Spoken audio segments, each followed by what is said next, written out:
If the Iranians do attempt to shut down the Strait of Hormuz or really get involved in those shipping lanes, what should America do? Well, I think the United States will go to great lengths to try to open up the Gulf, probably use its naval power. I wouldn't be surprised if the Israelis would welcome this. Right. I believe the Israelis will go to great lengths to bait us to get involved in the war. And this would be one way of doing that.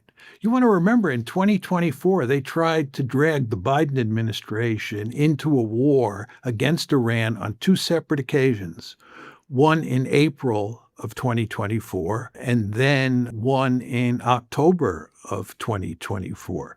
And both times the Biden administration resisted. And of course, the Trump administration is resisting now because it's not in our interest to get involved in a war in the Middle East. And that's, again, not just true for Donald Trump. It was true for Joe Biden as well. So we're trying not to get into this.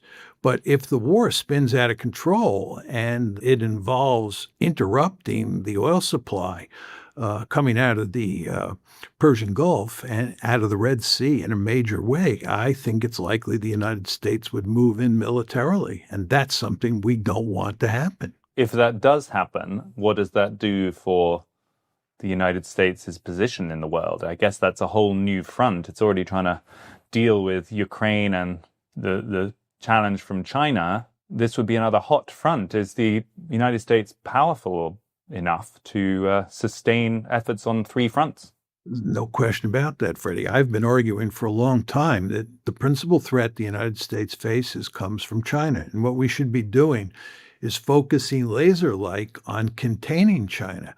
But we're not able to do that because, number one, we're pinned down in Ukraine, and number two, we're pinned down in the Persian Gulf. Now, if you hypothesize a situation where an actual war breaks out in the Gulf that involves us, we will have to move even more assets from East Asia to the Gulf.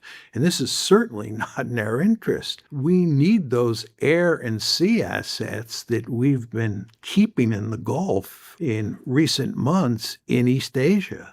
This is not a good situation. The Nimitz, the USS Nimitz, a major League aircraft carrier, is now leaving East Asia to come to the Gulf. It should stay in East Asia.